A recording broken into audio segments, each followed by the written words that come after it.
What's going on? Happy Friday. What's up? It's me, John. I'm back on the air and we gotta be happy about that, right? Why not? We're talking about a lot of things today. And just so a heads up, I'm trying some new microphone settings here, so hopefully it's all going to work out well. So you may hear me type it on the keyboard and some different things there, just so we can get the sound right everywhere here. So let me know if that's working or not. What I want to talk about today, and there's a lot we're going to cover, is I am just wrapping up a DeFi, decentralized finance course that is from Berkeley. They call it the Berkeley DeFi Mooc. But in fact, and actually, I'm going to incorporate this, check out all the disclaimers. This is part of an sort of part of an assignment. Everything I'm saying is all my personal opinion and my true, honest opinions, and check out the disclaimers on that. But they call the Berkeley DeFi Mooc, but in fact, it's actually, and I'm not saying I'm sure that's correct, right? But it's really kind of more than that. And the reason being is Professor Dan Sung from UC Berkeley, computer science, absolutely brilliant. Everybody involved here is absolutely brilliant, like off the chain, off the charts, crazy in my opinion. And it was such an honor to take this course. And I'm obviously a Berkeley double alumni, undergraduate in law school. And also you have Christine Parlour, who I believe, I may get it a little bit wrong here. I think she's an economist from Berkeley. I'll double check that during the program.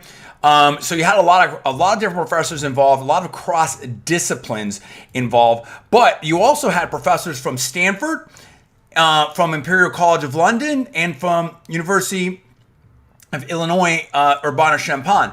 And if you don't, I hope I pronounced that right. My French is probably a little bit rusty there. Yeah. So look at this. I mean, Berkeley Haas. So Professor Parlour from Berkeley Haas is the chair of the finance and accounting at Berkeley Haas, the MBA school, the business school. So just again, super stacked. I mean, this was a super stacked course here with different professors, and it was absolutely incredible, and no question about it. And I heard about this and I saw them, and this was based upon an actual course at Berkeley that was going on in the comp sci.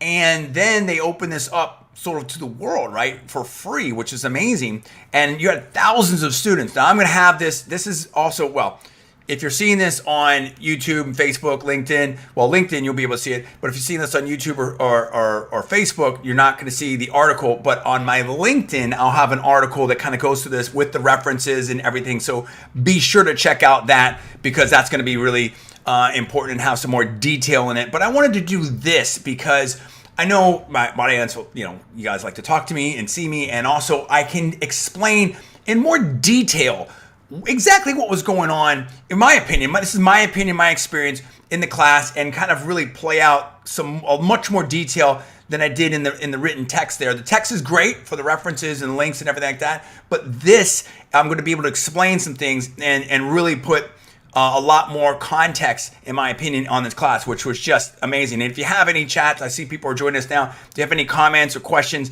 please put them in the chat here, and I will try to answer those. So, okay.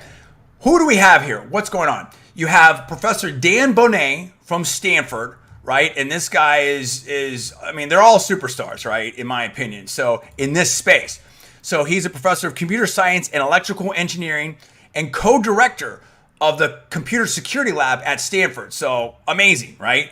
Professor Dan Sung. I also talked about Professor Parlour, who is, the chair of her department there in Berkeley Haas. Professor Dan Sung is a professor of computer science at UC Berkeley. And she's an IEEE fellow, a MacArthur fellow, a Guggenheim fellow, an Alfred P. Sloan fellow. This is on her page from Berkeley that I will have links to that in my article on LinkedIn. An ACM fellow, an MIT Technology Review top 35 innovators under 35, National Science Foundation. I mean, she's out of control. I mean, it's unbelievable. Super cool, super nice, super smart. All these people, it was unbelievable, just amazing. I mean, this is such a great idea. So, and I gotta have it. I'm gonna do another clap here. I gotta hand it to Berkeley.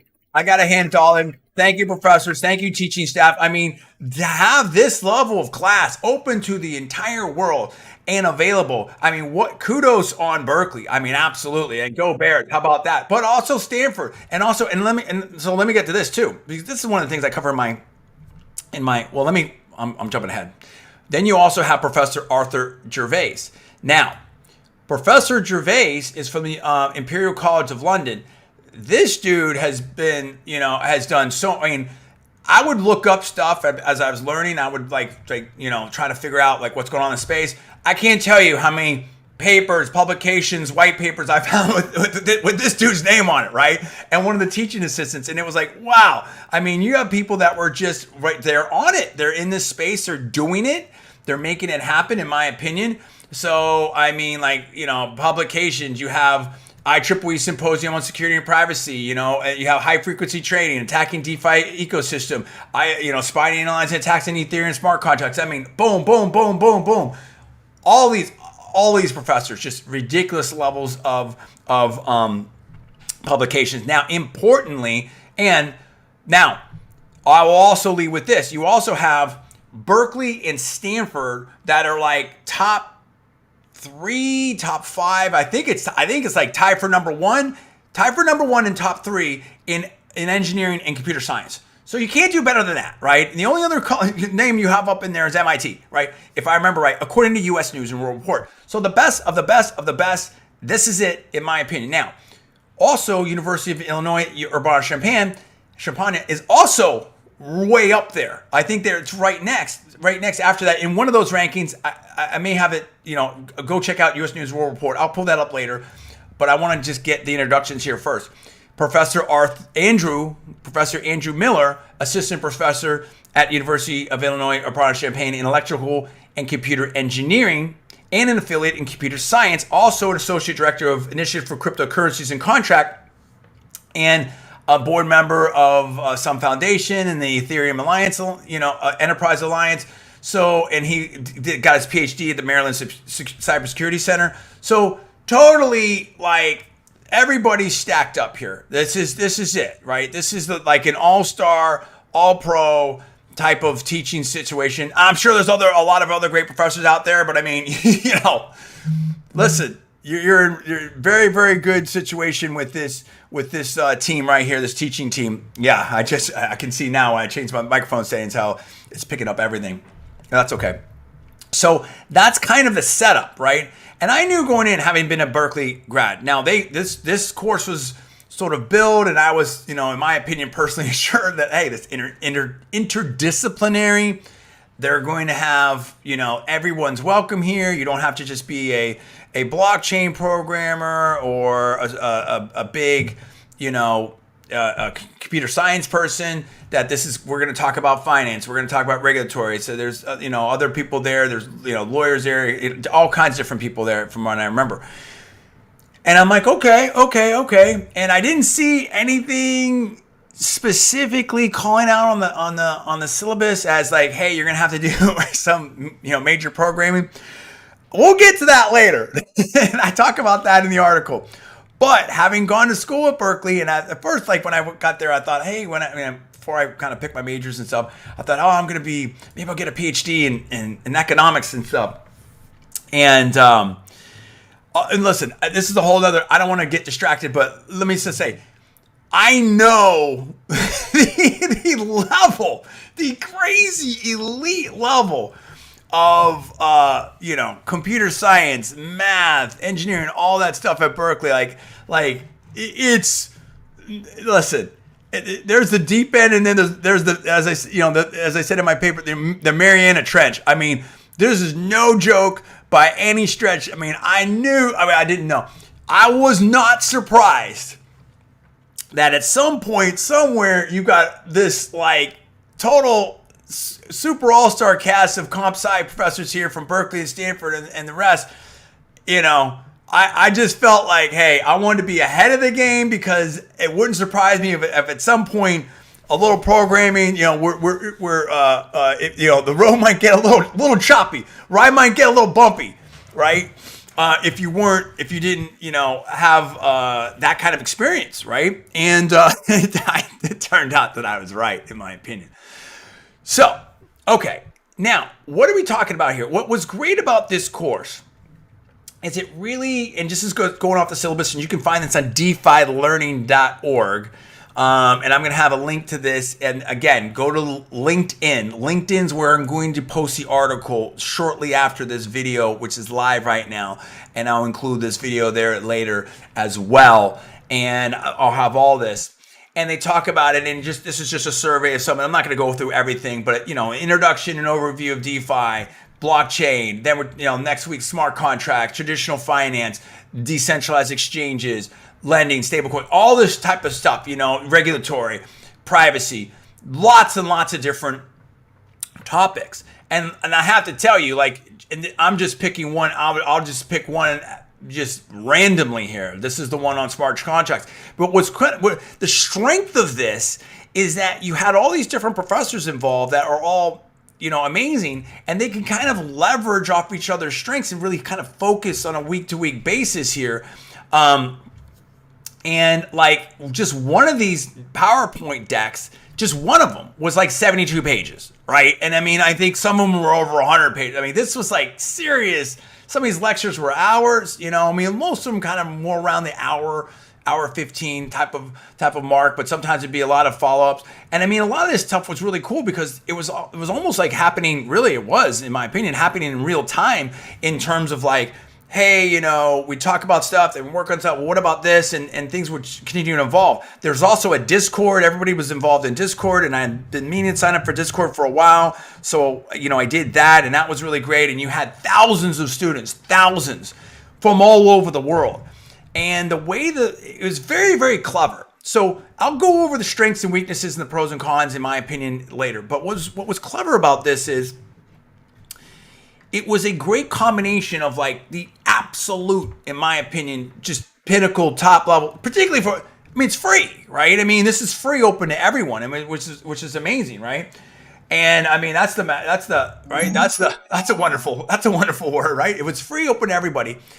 And asynchronous, there were live lectures, but you could also watch stuff later, do things on your own pace. And it was this cool combination of really chill, everybody's welcome. Doesn't matter if you started, later. I'm not speaking. This is just my opinion of what I was seeing happening. But super advanced stuff. And there was even more and more to learn. Hey, here's some optional stuff. Hey, here's some more reading, right? And it was just voluminous. So it was the metaphorical fire hydrant. This was like Niagara Falls, right? If you didn't know anything, or if you were deep into it, and even later when one of these things. I remember, I'm jumping ahead, but I could see from the comments that even people that were advanced comp sci, whatever, whoa, this was, there was some really intense stuff at that point. But so it was this combination of hey, it's cool, just work. We're all going to get through this. We're going to help each other out, but super advanced stuff. So it was almost in that way kind of perfect, right? Now, there are some disadvantages, and obviously when you administer a course like this, that it was open to thousands around the world, you can imagine that it's hard to kind of administer it. I'll get that into more of the pros and cons, and I've been a TA at an elite college, at Johns Hopkins and stuff, and so I kind of have my own insights about teaching. I've spoken at some great business schools and stuff, so I've got my insights or my opinion on that, but I want to stay focused on the nuts and bolts here. The quality was extreme, and the depth was extreme. I can just imagine. I knew a fair amount already. I have people that are really deep into blockchain, crypto, DeFi, at venture funds, and government, teaching in schools and stuff. So I've sat in on classes. I've been involved in this space. I wouldn't say I'm super advanced, but I was pretty darn knowledgeable already going in. But this just takes it to a whole different level. What I know now versus what I knew then, just dramatically different. And I already knew so much, in my opinion. But again, I'm not trying to act like I'm out there, with programming, or I was not like I was at some major hedge fund, covering, or venture fund. It's not like I was at Pantera Capital or one of these other places. I'm not saying that. But for someone that wasn't deep into it every single day, I was pretty knowledgeable in my opinion. Now I'm way more knowledgeable because all these, and I like the way that it kind of covered all those different aspects because they all come into play. There are some things I wish they would have covered a little bit more, and I'll talk about that. And I'll get into some of that. But certainly the strength, as my old boss used to say, strength is your weakness. And I'm sure that saying's been around for a long time. And I'm not saying that it was his saying. And that's usually right? I mean, so this was heavy comp sci. And so there was a lot of really focus on how do you build a smart contract and what does that programming look like and what are the strengths and weaknesses, and there's a lot of kind of game theory going on in that. And that's kind of what the easiest way I can explain this, because there's just so much and I'm not going to try to attempt to do it now, is there is the centralized bank world that's going on right now with all the normal stuff. You need your collateral, you apply for a loan, and you go to your bank and you do this and you have your certain currency and blah, blah, blah, blah, blah. And then you have this decentralized stuff, which is basically built on this blockchain, and it's setting up all these different, I'm trying to explain this as simply as I can, as quickly as I can. It's having a peer-to-peer system that's visible to the public, where with different levels of checks, cross-checks, verifications through programming that allows this to, you don't have to trust people. It's setting up a system and method of exchange and markets that are correct based upon the programming and the checks and the peer-to-peer and different things. Now, there are definitely advantages and disadvantages to both systems. There are ways that, in my opinion, centralized finance fails. There's ways where decentralized finance fails. There's still a lot going on. I mean, but there's a huge advantages to decentralized finance. Less transaction costs, helping people that are unbanked, doing things, you don't have to, maybe different issues or perhaps less issues with exchange rates, all kinds of different things. These things like you can do flash loans, you can do loans without collateral, because of just the internal logic, in my opinion. Again, I'm not giving any advice. This is all for educational purposes. I'm doing a review. Everything you do is at your own risk, etc. Check all the disclaimers. But I'm just explaining the concepts, in my opinion, based upon this class. Now, but what I came away with the appreciation of is so much of this world is still kind of, and I don't mean this in a bad way, it's maybe less regulated, maybe Wild West, maybe whatever. It's very, very much dependent on those rules, those market systems, that programming. And it's also subject to all the issues with that, right? Like any other computer networking system, hacking and attacks and all that stuff. And so you really got deep into that. If you didn't understand about that, like, gas prices, and I'm talking in the blockchain world, not at your local, gas station over here, mining and how that works and how to verify and who's mining first and these different nodes and everything. And it's really very, very helpful to understand that, even if you are maybe a venture capitalist, maybe you're a professional that's going to understand the space, because now you understand the mechanics, the logistics, the computer science aspect of this, and where things can go right and where things can go wrong. Believe me, there's still, all this is being iterated right now, and there's still so much more to learn. And I'll get to some stuff later, but I think it probably actually, maybe this is a little bit out of order, but it probably is actually helpful if I kind of go into the pros and cons, and then I'll get into specific things, because I want to talk about when I was actually programming. Well, let me go to that now.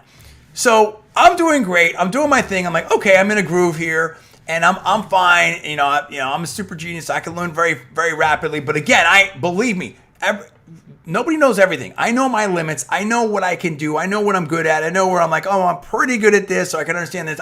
There's kind of like, I'm actually, I don't know if you want to call it polymath. Whatever. It doesn't matter. But I'm awesome at like a lot of different things. But it's kind of like these, like some of them are different, but they all kind of sort of relate. It's like this sort of span, if you will. But there's all this stuff over here where it's like, nah, that's not me at all, you know, and I know better than that. Like, I mean, it's almost like, you know, me with the lifting, you know, I used to be a national champion. I took third in the world, right? And one of the world championships, stuff like that. I'm not that person anymore. I'm not that athlete anymore. And I don't go try to be that athlete anymore. I know better, right? So I knew, you know, like, hey, something might be. So, you know, without getting too in depth in it, although that's the other thing that was really cool. And I'll say this. Everything's public out here. It's a MOOC. You know, the professors are really cool about encouraging all the students to work with each other, help each other out, which was very clever, right? Because it allowed this course to scale. Because you can't have, I mean, a TA can't, how do you deal with all this with thousands of students, right? And they all have their own courses they have to do and their own jobs at their own universities, etc.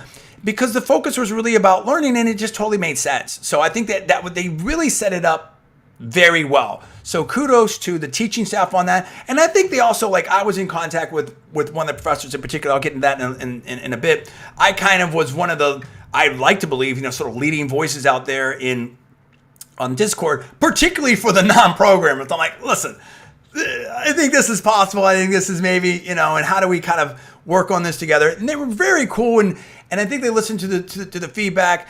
Maybe it's that I'm a Berkeley double alum, that whatever. I was able to get, you know, pretty fast responses. Really just amazing. I mean, I can't thank them enough. I mean, Professor Song, I mean, just tremendous, everybody. And so that's really how this came. That's really the spirit of it. So I just want to be very, very, very upfront in terms of it was always very collaborative, always very open. And that's what, oh, here we go. Wait a minute.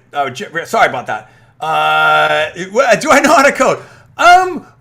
Yeah, a little bit. I mean, you know, I mean, listen, I'm about to hit on this. I'm taking Java class. Okay, cool. Very cool, Ricky. Okay, so, all right. So let me talk about that. So here we come. Everything's, here we go. Everything's going great, right? In my opinion. And I'm doing my things. I'm staying on top of it.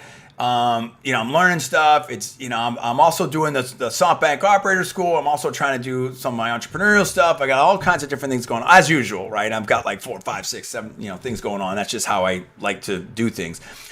And so all of a sudden, here is the second lab, right? And the big, and I'll just give a characterization of it. It's all public out there. Everybody can see everything. And everything, like I said, the professors encourage collaboration and everything being open, etc. And let me tell you, as I said, I felt like I wouldn't have been surprised. I wouldn't have been surprised if we saw some computer programming, if things got a little rough for the non-programmers. And woo, in my opinion, I wasn't wrong. And so let's just say that it wasn't sometime before the Christmas break, I was deep into Docker, Solidity, Alchemy, Visual Studio. I mean, oh my gosh. So you had people on this Discord, in my opinion, that were like major, like you could tell like they were pretty experienced in major programming and stuff. And they're like, oh wow. Like my, people are like, what are you doing? like this is like crazy, right? It was, like I said, there's the deep end, there's full immersion, and there's the Mariana Trench. And if you weren't like, and I'm sure there's people that are like full blown, like this is their world, their blockchain, whatever like that, and they're all about it, and they're hanging out in Solidity all the time. But if that's not you, I'm talking people were like, hey, I'm a serious, and I don't want to, this is my characterization, my opinion. I'm not going to read anything, whatever, Discord. But, my impression was even people that were serious programmers were like, boom, like forget it, I mean, this is tough. But what was cool, and again, the intelligence and this cleverness of this setup was we were all like, they were encouraged, hey, let's work through it. Let's help each other out. Let's see what's going on. And, post. So, it was almost like a crazy mini series or TV series or, whatever your favorite one is, whether it's like, there's all kinds of stuff out there now that's great, whatever on Netflix and whatever. And, what's the next, what's the next thing that's going to happen? Okay. And everyone, it was very, very, it really, in my opinion, kind of encouraged, if not forced, the class to be very collaborative. Like, I think I understand this, and what about this? And it was an awesome way to learn. And it's always that case, right? When you look backwards, like the hardest classes or the toughest things became like the most memorable and the most like where you got the most out of it. And I'm like, man, I'm never like to your point, Ricky. Like, yeah, I'm not a programmer. Listen, I'm all for learning everything, and I'm down. I used to do stuff on the Atari 400 and the 800 when back in the day when I was playing my games, and I do a little basic programming and whatever, and I've fooled around with some other stuff, but. You got to know you can't do everything. You can't be an expert in everything in life. It just doesn't work that way, right? And so I'm like, I'm never going to use this stuff. What do I want to learn about it so maybe I can be involved in the space or in from a business and venture type of standpoint. But listen, it was really helpful, really useful. It's like, I get it now. I mean, I when these topics will come up, I understand it. I've done it. I've put my 30 hours plus in, I've done all the research. I've tried to figure out, well, why this instead of that? Or why is this good? Why is the Windows version different than the DOS version, different than, the Mac, blah, blah, blah, blah, blah, blah, blah. And it was crazy. It was crazy. So I can't, listen, I mean, how good am I? Ricky, I don't know. I made it. Right? I mean, so in my opinion, but it was, I tell you what, I mean, I did a lot better than I thought I was going to do. How about that? I did a lot better than I thought I was going to do. And that's cool, right? So, but more importantly, and the whole point of it is, I learned so much. I mean, just so much. So I get it. So when people talk about on CNBC or like this stock or that, alchemy I fully get it. I fully understand what's going on. Now, and I can tell you if people have more comments, I can get more into that as well. So yeah, I think, let's see here. Now, let me talk about about the pros and cons in my opinion. So great class. It's definitely, in my opinion, something worth it. If you care about this, if you want to see, you can check out all the stuff there. I don't know if they're going to offer it again. I would probably guess, my guess is they probably would. The stuff is out there. Then they also followed up with, but I was getting really busy with like some fireside chats. They had people, from like Curve Finance, and they had people from Electric Capital, and it's really cool. So they were doing a bunch of stuff like that, rally, and it was awesome, So that it was just, they really kept, as I said, iterating and putting more things out there. Here's what I kind of think, and again, this will be different, so you can learn, the video's helpful because it kind of gives more of a, explanation of all this stuff. The article that I'm going to put on LinkedIn is also really cool because it's going to go through more detail and have the citations in certain aspects, right?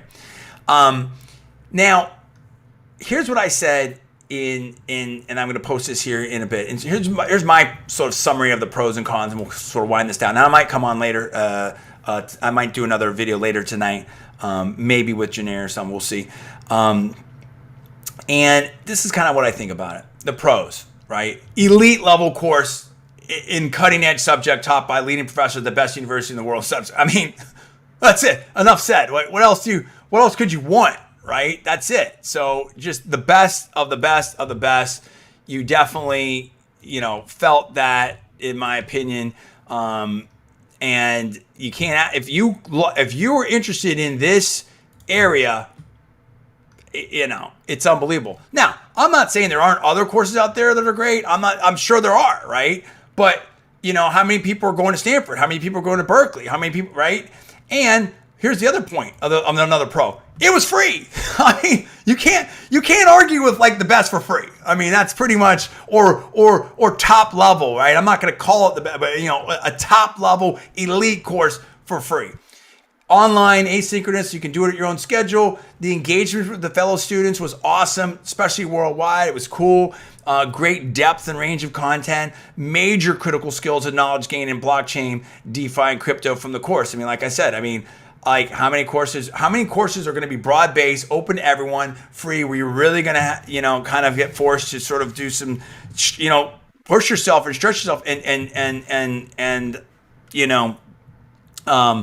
program and do the Docker and Solidity and all that type of stuff. It's pretty insane, right? But it also gives you an appreciation for what it is. Now, there's some downsides, in my opinion. There's some cons, or some ways they could improve. How about that? Some potential suggestions for improvement. Maybe that's a little bit more fair. In my opinion, and some of this is a setup. Again, strength is weakness.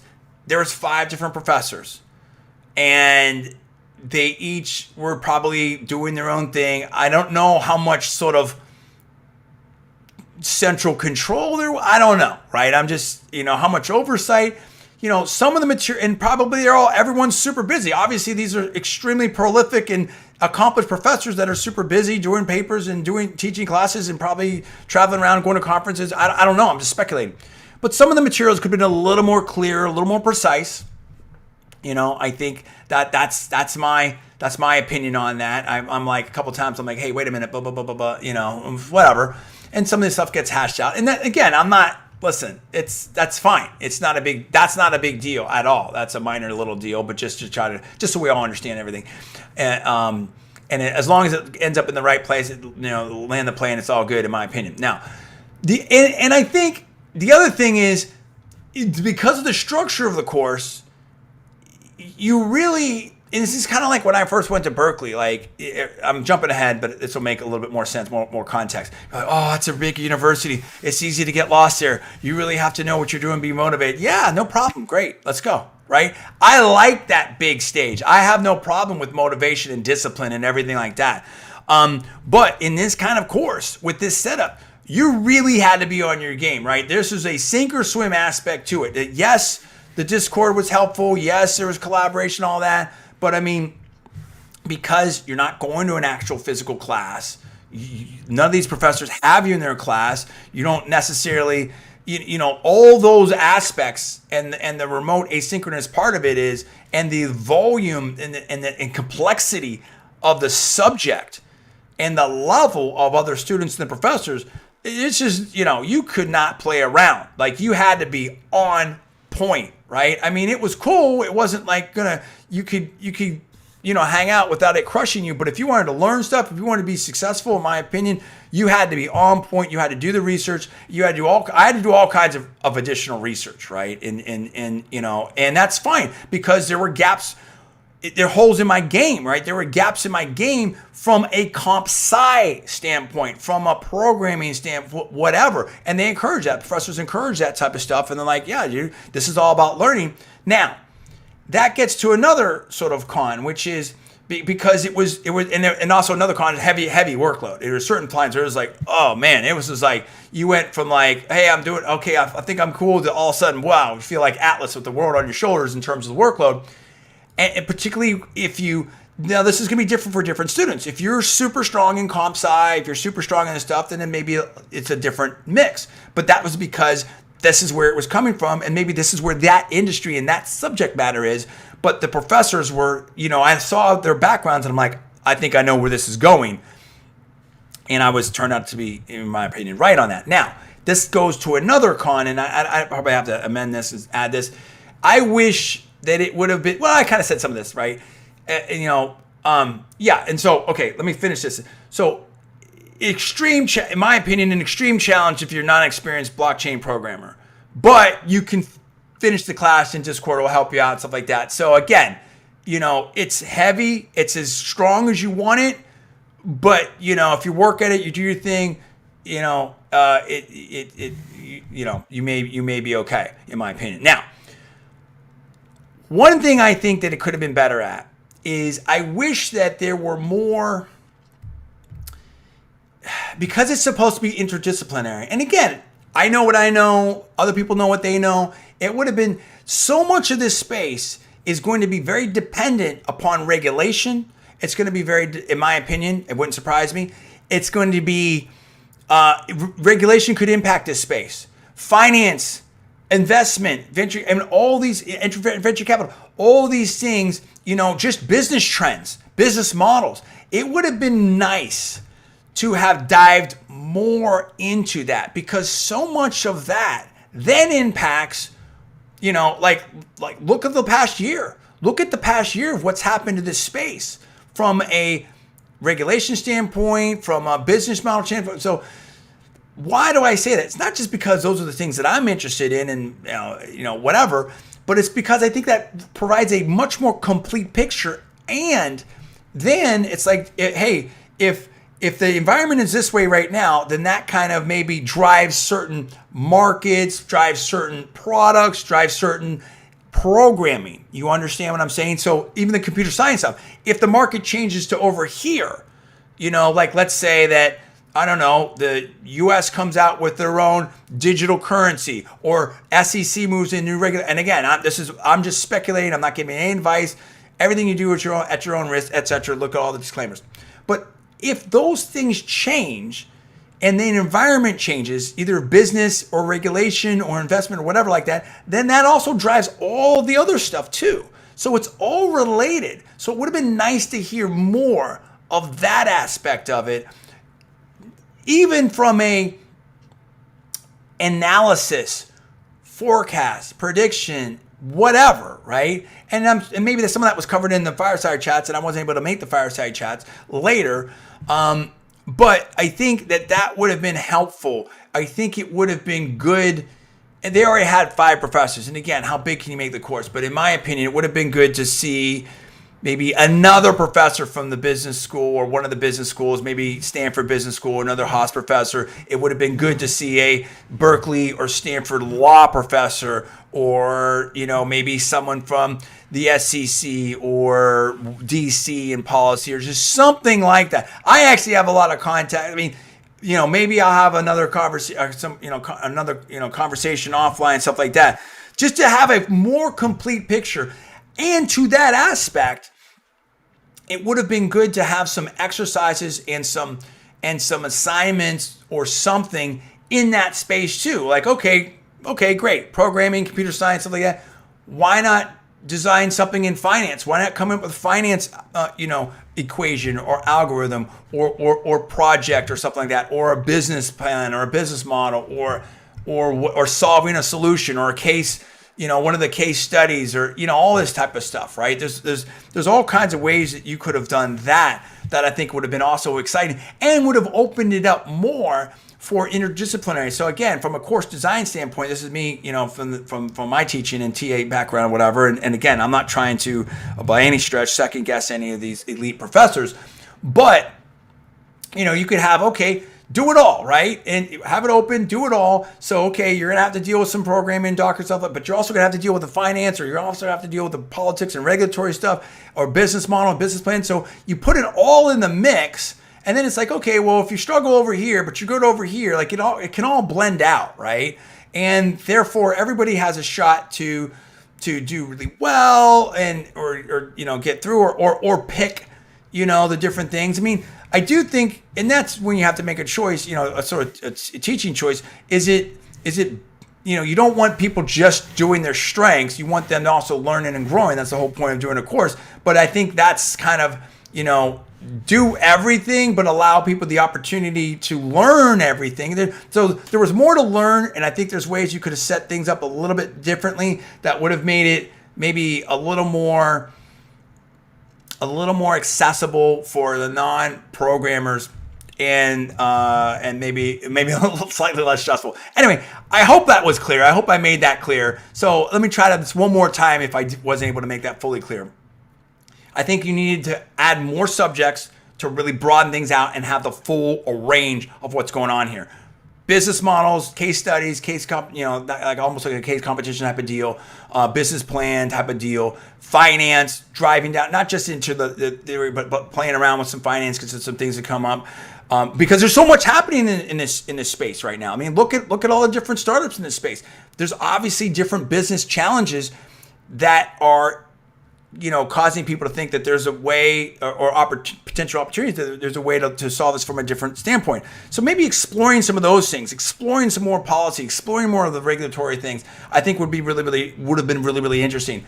And then find that a way to then incorporate that into some of the assignments or quizzes or something like labs, whatever, that allows people that to learn that if they don't know that, because if you just know, if you're in the programming world, you may not be exposed to that world, but also gives people that are from that world a chance to do something and continue to grow and learn in this space to excel in, and therefore then it kind of blends out the difficulty and some of the subject matter and in the course. And I think that makes the course better, stronger, and more accessible. But those are minor criticisms, and everything can always be improved and iterated. Overall, for what it was and what it is, I mean, and I don't know, I haven't surveyed all of them. I'll be honest with you. I've seen some things, but this to date for me is the absolute best, by far, best, most premier, elite course on blockchain, DeFi, all this type of stuff out there. It was free. It was amazing. So again, thank you, kudos, props to the professors, the students, the teaching assistants, everything like that. Definitely happy and thankful to and proud to be a part of that. And I wanted to have this, and this is my opinions, this is my feedback, my review, and also maybe some suggestions for how to improve it even further. 1 second here, Ricky. Do you get well, hey, listen, I think I don't know. That's a subject of a different video. But I think I will say this. Listen, I'll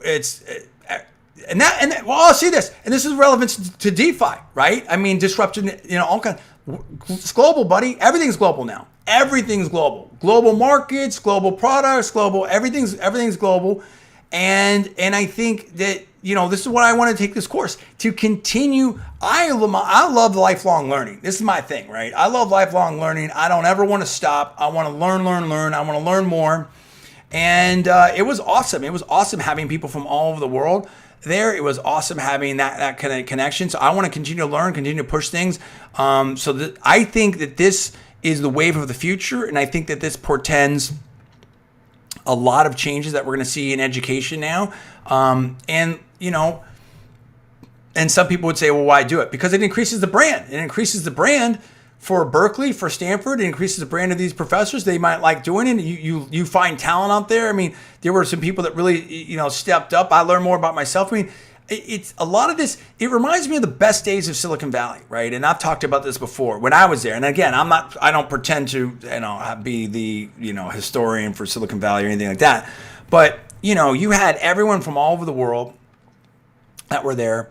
And it was like everyone wanted to, it was what's hot, what's fun, what's cool. It wasn't like people, I mean, you had some people that were, born and raised there, a couple of generations, but most people were like, it was all, everyone's going there from all over. And just, it's like, what can you do? What are you working on? And let's go. And that's kind of what's the feeling of this class, which was really, really cool. It's let's all get the best, smartest, most motivated people to work on the coolest, most exciting stuff. And that's what gets me excited. And I have to say that, just looking back, so thankful that I went to school in the Bay Area, went to school to Berkeley, and have so much respect for Stanford. And of course, Imperial College of London. And I know University of Illinois, Urbana-Champaign is doing just big things in computer science and as well, and engineering. I'll get those rankings up here somewhere. Let me just see if I can review this, because I don't want to misspeak. Wait a minute. I think, hold on a second. So, okay, yes. In computer science, Stanford, MIT, Carnegie Mellon, number 1 in the world, followed by University of Illinois, Urbana-Champaign, according to U.S. News World Report. And I have that linked I have that reference in my paper, the article. And for engineering, Berkeley, Stanford, and MIT are tops in engineering. So there you go. So, I mean, just super, super top in that. And it's just great. It's great to have that kind of I always get excited about that, right? I love to be around the best people, the smartest people. I love to push myself. I love to learn. So I think that, my feeling is whoever you are, wherever you are, it's always good to learn. It's always good to be around the best. It's always good to push yourself. And I'm never afraid of that. I always love, I don't want to say competition. I guess competition in the right way. Obviously I'm a big time sports competitor and everything like that. I've my whole life I've been around competition, but I think I just love you. Here's my perspective. Yeah, my wife always says challenge. Yeah, exactly. Here's my perspective. My perspective is you only have one life to live, right? And of course, everybody wants to, be successful. People like to win, stuff like that. But you only have one life to live. And what do you want to take away from that life? What do you want to be known for, right? And to me, you can never... Learning and education and skills are priceless. Education is priceless. You want to be able to step away saying that I did the best I could with what I was given, right? And different people, life's not always fair, right? I mean, and different people, I was never going to play NBA basketball. I was not in the cards, right? I was the shortest boy in my family, all the rest, right? And even though what's funny is that my dad went to state championships in basketball, and almost everyone else in my family is amazing at basketball, right? So it's just, that's the way it is, right? And that's fine. So whatever cards you're dealt, how are you playing them, right? And that's why I wanted to take this class, to bring it back to the class, is, I always want to push myself. I always want to learn new things. I want to be around the best. I want to be with people that are, better athletes, smarter, strong, whatever it is, right? Better at business. That's the only way you get better. That's the only way you learn and stuff. And so, sure, obviously people want to be successful and et cetera, et cetera.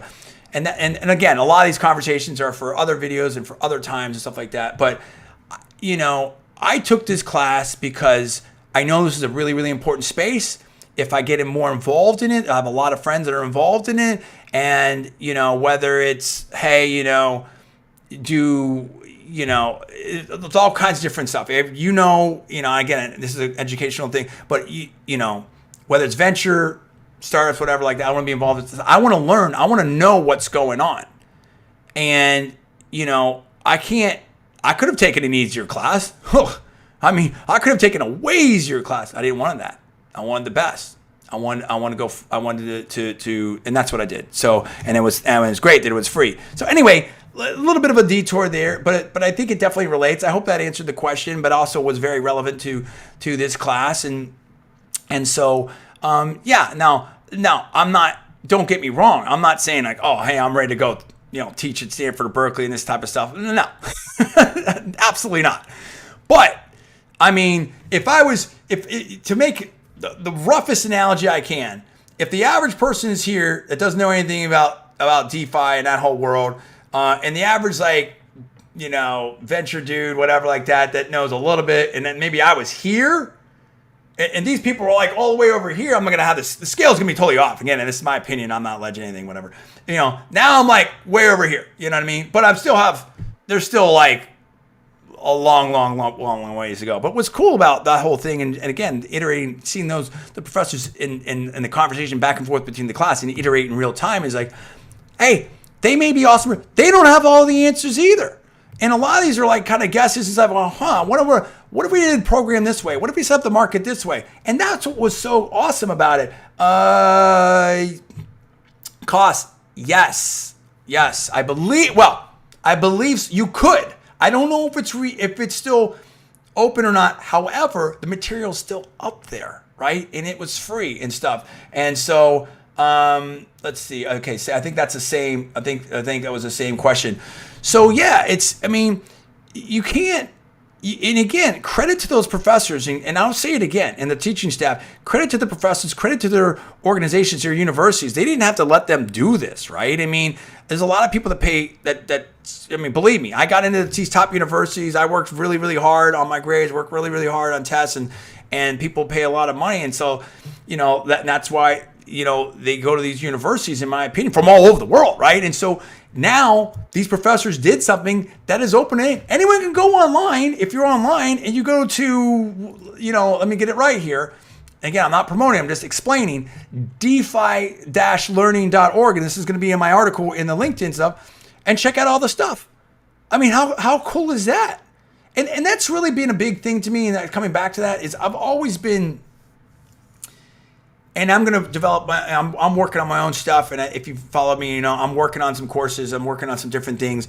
I mean, I've really believed, and again, not to be cheesy, but I believe that if you have, using the Spider-Man line, if you have ability, that's also, creates great responsibility. I've always felt like I was born with really, really high horsepower. And I think that I have a duty to, or whatever, that I'm very driven to giving back and helping others and explaining things and trying to empower people, as many people as I can, and help as many people as I can out. And I thrive off that learning and knowledge too. I mean, you can't, again, I'll say it one more time, and as I wind down with this, you cannot put a price on education.